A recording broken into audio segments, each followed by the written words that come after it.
have some wonderful news. We do know who our new preacher's going to be, and it's going to be Russell. He has decided not to retire.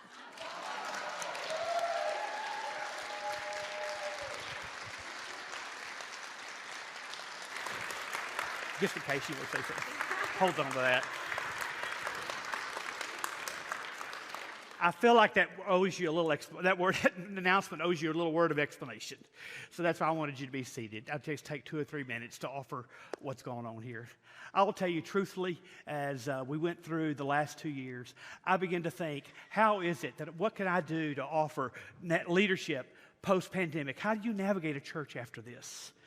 And frankly, as I began to think about that, I began to think maybe a younger person, well, because they're all younger than me now, maybe a younger person could come in and be new and get things started again. That's what I felt when I announced that I intended to retire at that time.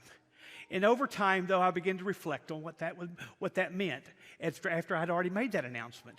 And over time, I began to realize that what I was feeling was just simply feelings that had come because of the result of these last 2 years that had discouraged my soul, and it caused me to some feelings of impotency. We've all had it, right? We've all had that. And so I began to think again, and began to think again that I wanted to remain in active ministry if I possibly could.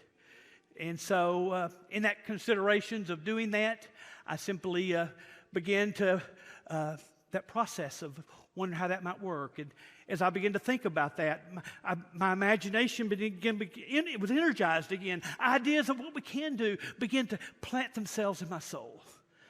And as I began to think about that even more so, I thought to myself, my friends, I'm not done yet. The call of God in my life is still as sure as it was. My love of you, the people of God, and the love of Christ Church, warts and all, and we all got warts, my friends. Like I said this morning, my disposition is to love you, and I love this church.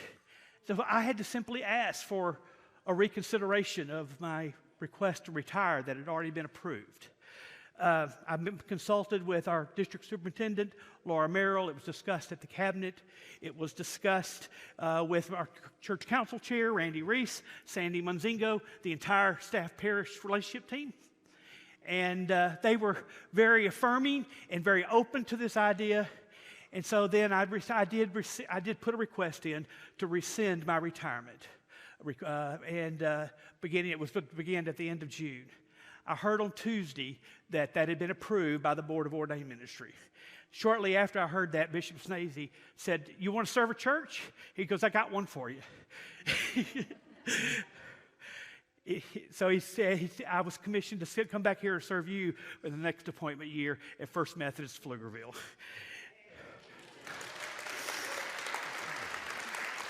Am I on? Yes, I think so. The first thing I asked Russell when he called me, what did Terry say? That was my concern, one of my concerns. Terry, I know we had great dreams for our retirement years, and we were really excited about them.